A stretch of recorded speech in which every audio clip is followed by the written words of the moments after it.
live. We are live. So, what's good, y'all? It's your boy Gary, aka Gary We Trust. And this is honestly like the first official video of... First official. And I'm Cameron. I'm one of the owners of Headache Trading Company, the store we're in right now. And, this is POV, providing our values. I don't know what y'all were thinking. But, this is the first video. And basically the point of, like, POV is, like, basically I'm just, like, sitting down with dope individuals like yourself, and you're just, like, literally just telling everyone, like, what you value. For sure. Yeah, man. So, like y'all seen Ken before on my other channel, and me and Ken, we go back a little bit. Oh yeah, we go back from, years ago where there was no online market or anything to get the shoes. Bro, like literally, there was no stock. There was a time where there was no StockX, no Go. There was literally anything that was like, I guess, like online related. It was NDSBG Marketplace, and eBay, Nike Talk, and Nike Soul Collector, ISS that people don't even know about nowadays. It's like, I don't know, man. It's just like, it's crazy how this like shit just changes in like a couple years. Like I think like I remember the first time I met you, you were working at was it Souls Inc. or was it Quick Strike? Probably Souls Inc. was first, and then headed over to Quick Strike. But it's cool that having shoes and doing all that kind of led us to where we are today. Yeah. And why we're here and why we're talking, and it's really about how the culture evolved, and now stores like this that I'm opening up can exist. So yeah, like bro, every time I come here, I always like say like thank you to you, Jared and Naeem, for like opening up in freaking Lake Worth where I live. Yeah. Because like bro, Lake Worth has, I don't think has anything has ever had like a place. There's like this really nothing. Even West Palm in general. Yeah. All the shoe stores are mainly just down south. That's just where it's a cooler vibe. It's more, I guess, culture you'd say. But nowadays it's the culture is spreading and it's pretty much all over. And now we want to offer, where the store we're in right now, half of it's vintage and half of it's all streetwear, and you can come here and it's like your one-stop shop of like shopping online. Definitely. Like, I don't know, man. It's just like, where do we start, man? It's like, it's totally different. Well, first it was the Dunk Exchanges. Bro, Dunk Exchange. Where, you would go to like the nightclub that was open during the day. You would have to find a ride to get down there. And bro, I was cramped up in a car every time I got over there. Yeah, you did it every time. Like 5 of us in the like car were just like literally just all like a shitload of sneaker boxes. All of us like Nikes, freaking. I remember there was a time where I was like at shoe events. It was literally just Nikes being sold because Adidas didn't really have like a poppin' name like that. Yeah, if it was Adidas, it would just be something random. Yeah, like probably some designer stuff. Yeah. Because Radisson has always been in the game. Yeah. And like those Vigos. But that was the biggest, you had to go meet up with someone and have that face-to-face interaction where nowadays it's almost lacking, and having stores like this brings back that face-to-face. It's more personal. That's true. You get to meet someone and you get to share stories of how, you even got the shoe that you're about to sell to me, or vice versa. So like, when was like, do people actually ever like meet up here for a shoe meetup? Have you know what? Not yet, but people ask about it, and we kind of encourage it. We tell them, listen, come here. We'll legit check everything for you, because that's the scariest part. Is nowadays people don't even know because they haven't seen that shoe before, because there's no event really to go to nowadays to even just look at it in person. So the first time they're buying the shoe might be the first time they're looking at it. So we encourage that by all means, just so we can help out the community and make sure everyone, is on the same page. Bro, like literally, and I was want to ask you, like why Lake Worth? Why did y'all choose like Lake Worth to like open up here? Well, we always had, dreams and ideas, opening up on like the biggest, kind of street where it's just store after store. But we live close in the area, and we know a lot of people, a lot of big collectors in the area, and no one has anywhere to go. And even when it comes to not even collecting sneakers, but when it comes to vintage, there's really no store, and even Florida in general is not too big on having a really cool thrift spot. You go here, you go there. It's a little more low-key. So we figured, all the chaos is kind of happening down south. Let's open something a little bit more north. This way, people from down south can drive, but now there's another outlet down here where people can now come out of the woodworks and be like, oh my gosh. Like, have you yet to get that one dude that's like, oh bro, I have so much sneakers to sell, so much vintage to sell. I'm so glad you opened. He just brings like his damn near whole collections. I'm pretty sure. Have you bought collections yet? Yeah, I mean, we have. When we first opened up, before we even opened the doors, we bought probably like 40 or 50 90s single stitch bootleg Bart Simpson t-shirts, and to me, the dude just came in and unloaded.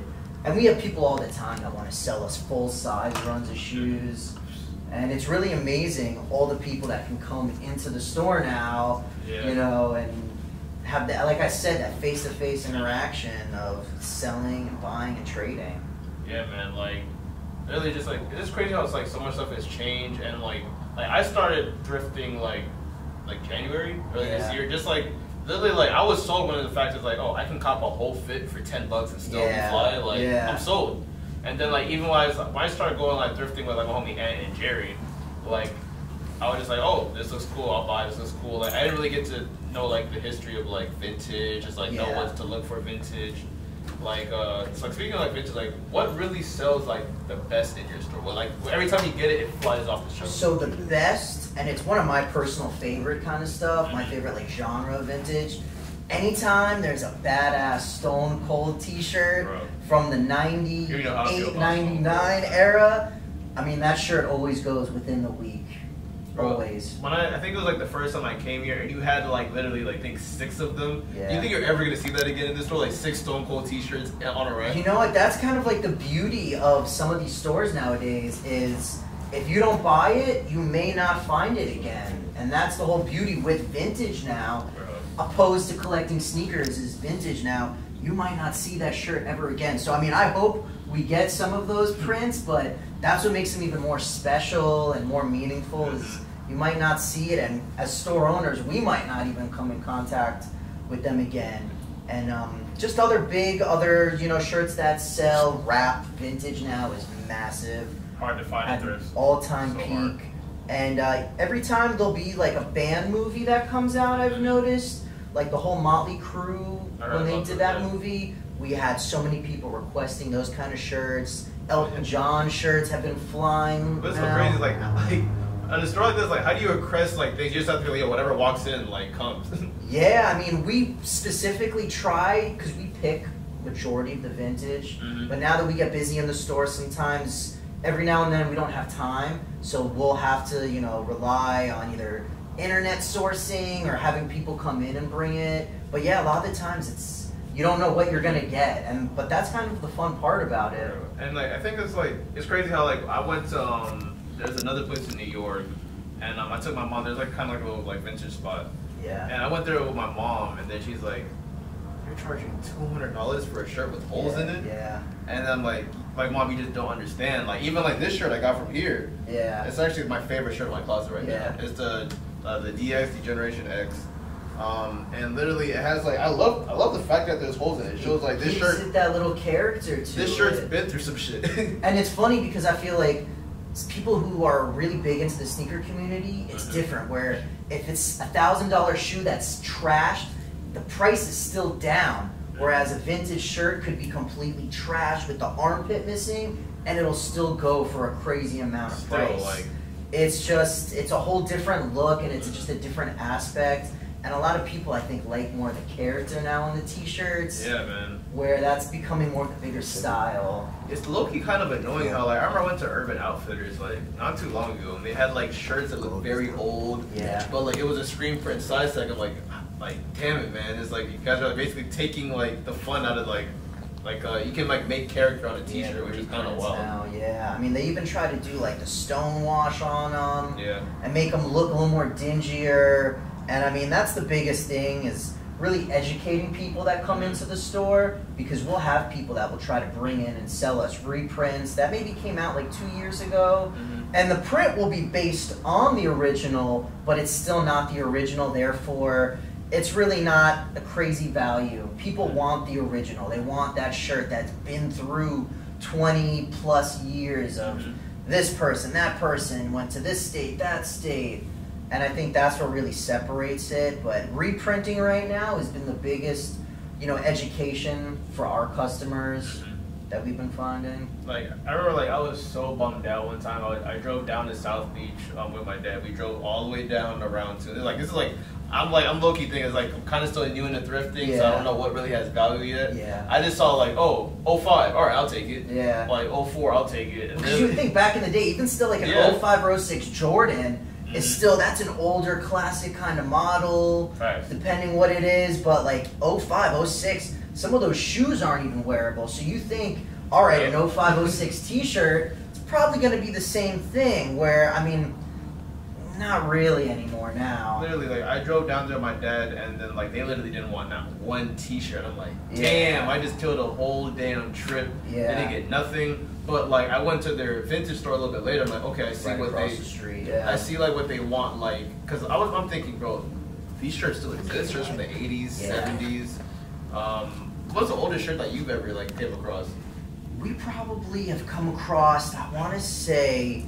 It might have even been one of the shirts that you brought us in was like the 78, the Seminole Garfield. Yeah, bro. Where it was the all over print. Is that the oldest one? It had the 1978. I'm trying to think if we haven't really had anything else from the 70s. By the way, it's really 80s is becoming the older finds. Bro, like my friend Sean is still mad at me to this day. That, like, over that shirt? Yeah. I'm pretty sure someone was mad too that they missed out when they saw that we posted it and they didn't come in. So found it at my local thrift spot. That's the sacred place that me and the homies go to. That shirt broke a lot of hearts, bro. Yeah, I found it for $2.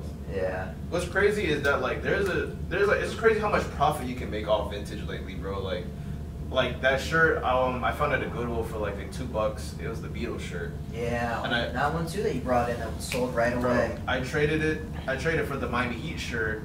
Cause I have more of an attachment to that Miami Heat T-shirt because it's so hard to find vintage like Miami Heat anything because like they never won like a championship. Yeah, in the 90s. They're not like that super old team, but there is still history back on them. Bro, like I traded for that shirt and you guys had it for like $35. I'm like, all right, bet, fine. Yeah. And like I'm thinking, I came up, I found this vintage Miami shirt for like $2. Then you sold the freaking Beatles shirt for like $80. I think it went for around $80. That Beatles. So crazy. And see, that's what we try to specialize here at our store is we want to weed out some of like those newer prints and we want to grab those shirts that really hit home that, when you look at it, it's something you really have been looking for. And that's what I think is cool, that you could bring in a find and come in here and find something that really is like, wow, like makes it more special for you kind of thing. And that's been the biggest goal, is to really find the shirts that the customers and the community are really after. That's our goal, is to weed out some of the nonsense and get the stuff that people are really looking for. That's facts. I think it's one of my favorite things about like rocking vintage clothes and thrifting is that when I go into a room, I know no one's gonna have the shirt that I'm wearing. Yeah. I feel that might be part of it. That might be one of the worst. That would be one of the worst feelings if you go to like a thrift event and then you see someone wearing your shirt. I'm like, out of all the shirts that exist in the world, you could have worn that. Yeah. And that's and that's what's so cool nowadays, is that everyone is kind of after the real high priced and real flashy kind of t-shirts now.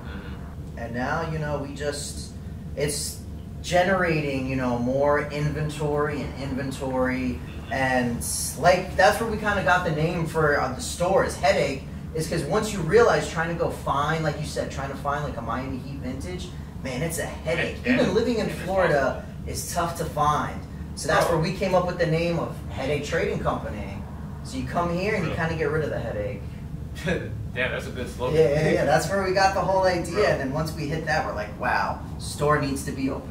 It bothers me so much how easy I can find like Yankee gear. Yeah. I can find a Yankee hat before a vintage Miami Heat hat. It's funny how more of the New York vintage will be more popular down here. Bro, when I went to New York, I saw a lot of Dolphin gear, which is weird. Yeah, and we sell most of our Miami stuff gets shipped out to other states because everyone wants like the teal and the silver. Yeah, it's the colors that be popular. It's the colors, and Miami has really cool colors. So it's funny that we notice that a lot of our Miami vintage sells out of state more than in state. But it's kind of cool that we get to supply other states with like more of the local vintage that we get to find.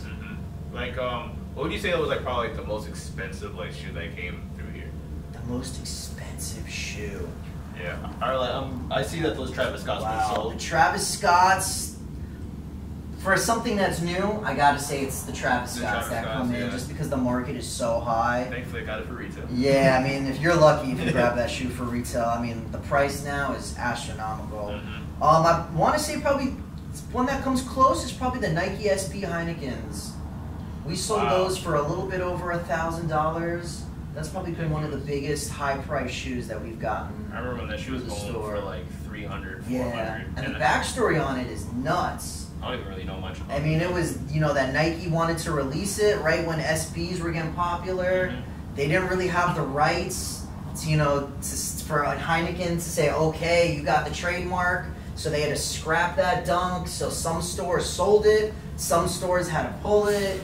So you're kind of lucky to even find that shoe nowadays. Bro, it's crazy how just like bootlegs in general, like, go for crazy. Like, bro, the bootleg Supreme LV stuff is going for ridiculous prices. Like, I remember, like, I think Sean Witherspoon said, like, he sold it for, like, I think $2,500 to, like, Kylie Jenner or... It's funny how their bootleg now has its own market in its own. And even, I don't know if you've even noticed, even, like, Freddie SBs. Yeah, people sell the fake ones for around $300 because it's damn near impossible to find the real one. Well, and I'm pretty sure the fake one came around the same time the actual release. Yeah, it was more so like a Jordan kind of thing, not an That SB. is true. Like, I think, like, majority of, like, the fakes that I seen back in the day was... probably was like Jay's and like to begin with, yeah. A lot more of it was Jordans. And now it's just everything. I mean, any shoe that comes out, there's a fake. Whether it's designer, the new Nike collab with this brand, there's fakes coming out, and that's been one of the biggest scary parts about, you know, having the store. Do you think you've gotten got before ever yet here? We haven't gotten got. But when stuff comes in, we got to tell people that it's not kosher and that we can't take it. Some people get mad and we can't take it. We can't take the risk. Sometimes the shoe looks almost perfect, but there's that one thing that looks off. Whether the color of the red looks weird, and we just immediately we can't have it in the store. And it's tough because there might have been a shoe that is real, but they were worn so it looked off for some reason. But that's been one of the biggest things. And then people get mad because we got to tell them it's not real, and they get upset. But that's just the nature of the beast. No one likes to be told that what they have is not legit. And plus, like, I'm pretty sure you even encounter, like, when, like, someone has, like, a dead stock sneaker, you're just like, you know, it just won't sell good here. It's a nice sneaker, it just won't sell good. That's been another one of the biggest issues, too. And plus, like, that's why every time I come here, I never bring you jackets because, like, I know it's going to sit for a little bit. That's the thing. I mean, even for us to buy it, because we do have to make a profit off of it. Yeah, of course. You know, since it's almost like a middleman kind of service when it comes to that. When something's dead stock, we totally understand that you want the top dollar. But even us as the store, it's tough to pay top dollar to then sell it for top dollar. So that's why, you know, we try to educate everyone in the community that if we can buy the shoes, even brand new, if we can buy it lower than what it's going for, then we can hook someone up in the area for that shoe for less than what it's going for, and now you don't have to pay such crazy prices. But I mean, but we totally understand when it's a brand new shoe, you want the most out of it. So that's been the tricky, you know, kind of way of educating the customers on how we deal with brand new dead stock. Have you, like, say if, like, obviously you get, like, the people our age that come in here and do, like, old people be like, oh god, I remember when this shirt came out, they buy it for themselves. You ever had, like, the really old dude that buys stuff here? Yeah, you know what, since we had the article in the Palm Beach Post come out, we've had dads, we've had moms. They brought us in some old Nike basketball shoes that are even like some Vince Carter's. And they're like, you just made me look in my closet because I read the article about how you can buy and sell new shoes, you know, new and used shoes. So we've definitely had, you know, older people, and we've had a couple older dudes that spend crazy money on like the Rolling Stones vintage that we have from like 91 or 89. Yeah, and it's funny that every time we post it up on Instagram, it's like the guy who doesn't even follow too much on Instagram is here right at the, you know, that day and time to get that shirt. Especially, like, what I wanted to know too, like, do you carry anything in the store where it's like, it's so like near and dear to your heart that you low-key don't want to sell it? Yeah, there's a lot of stuff that comes to the store where I look at it, if I see it's my size, it's tough. I'm like, yeah, I gotta take it from me. But you know, then there's a handful of items that we have to pass on just because it'll look better and we'll sell it at the better price that someone is really going to appreciate it for. Yeah, bro, I'm still torn that like you guys got those Tour Yellow 4s and like that dude, like some random kid bought them. Like, yeah, we sold them for like 170, I think. Bro. Had the box, worn maybe one or two times, but that's just a shoe that's going to be hard to find. Especially my size, 10.5. Yeah, that's the money size. That's what everyone and their mom apparently is 10.5. That's all that they want to wear. But even like shoes like the Nike SB, the Stussy, the Cherries, we've had like a handful of pairs that we've sold at 400, and I mean brand new dead stock pairs go for 1,000.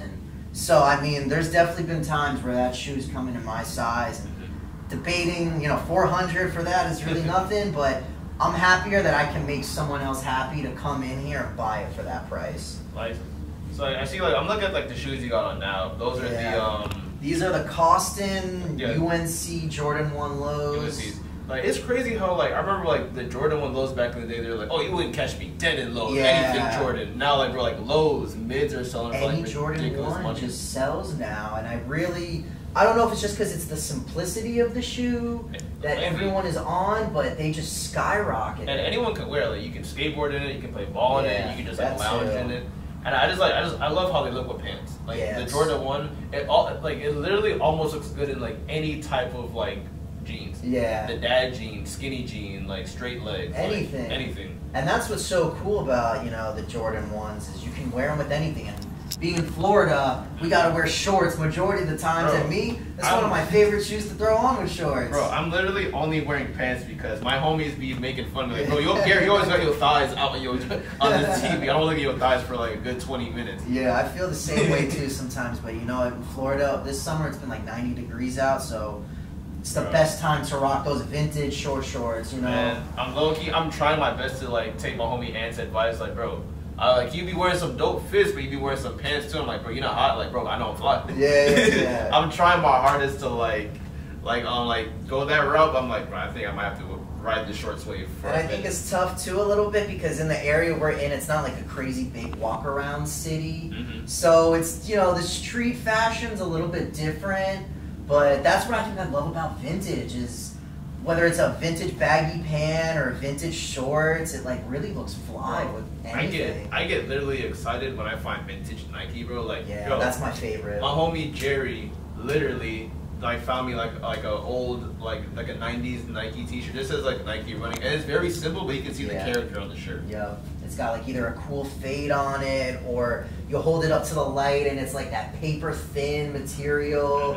But Nike Vintage is definitely one of my top favorites too. And whether you find it with the white tag or the super rare blue tag, I mean, just something about it is that like the history of the production that it went into for the Nike. And plus, like a shirt like shirts I can never find. I can't find like the Black History T-shirts. Like I remember the first time I got here, I was looking at that Black History Month thing, Bart Simpson T-shirt. That shirt was so fire, but I'm like, bro, am I really about to drop 150 on this T-shirt? But I'm like, I know I'm never gonna find nothing like this again. And that's what it comes down to, is you're not gonna find it, but. The Black History stuff I love because majority of it is like that rap style, which is really popular right now. All 3D print, And a lot of them are, a lot of them are from like 08 when Obama, took off.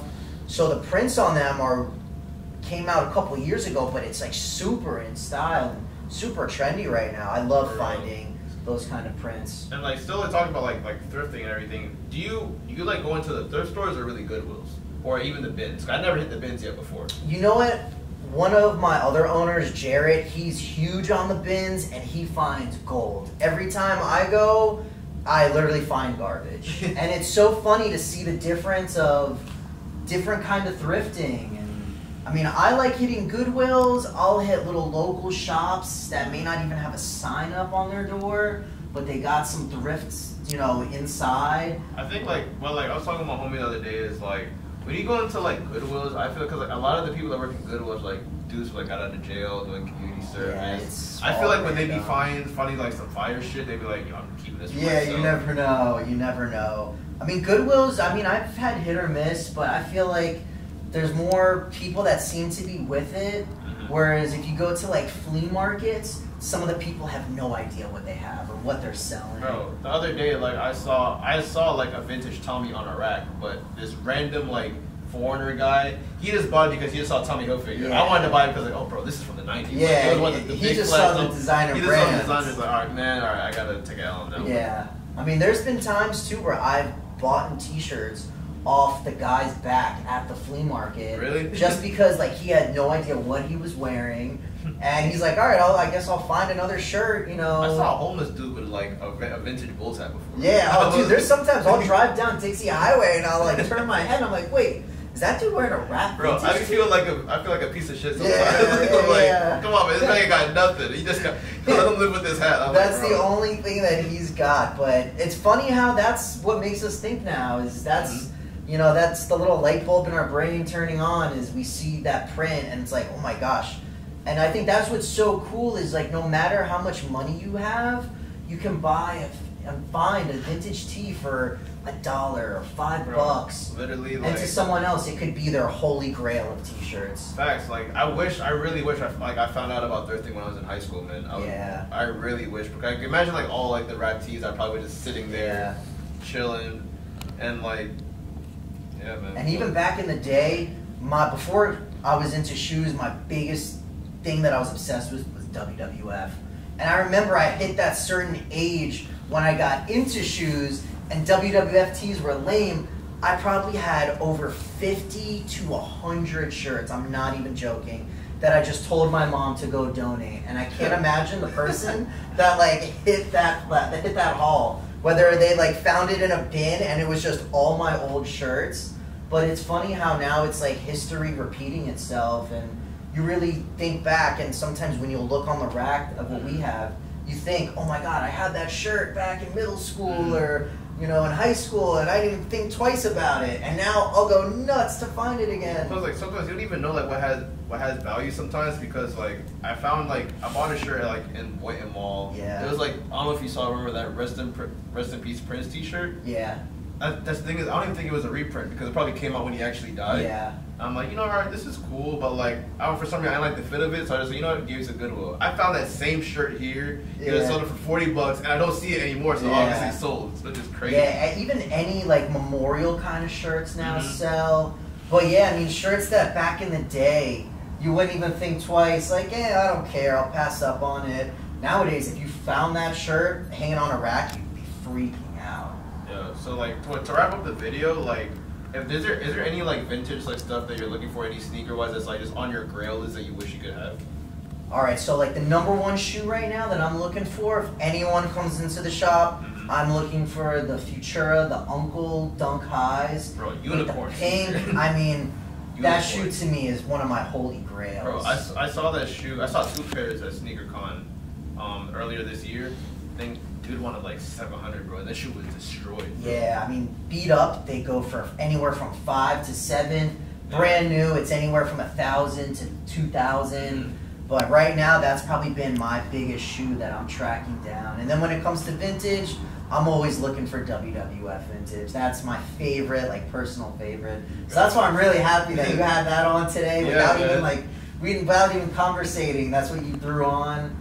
Literally, I was like, you know what, this is my favorite shirt in my closet, and I got it from here. I definitely gotta wear it for this video. That's so dope. Yo, Cam, I want to say thank you, bro. Of course. Welcome back to the shop anytime. Bro. Like, literally. And, where can the people find you? Alright, so we're located, it's 1828 North Dixie Highway, Lake Worth, Florida.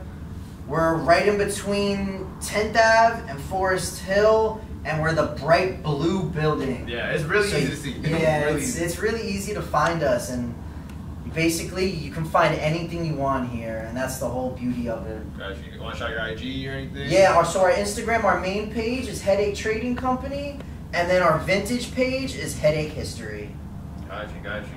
So yeah, that's the video. My very first video in the books. And I can't wait to do this all again. Definitely, man. And recap some more. Definitely, bro. So it's your boy Gary, aka Gary We Trust. This is POV, providing our values. Later, y'all.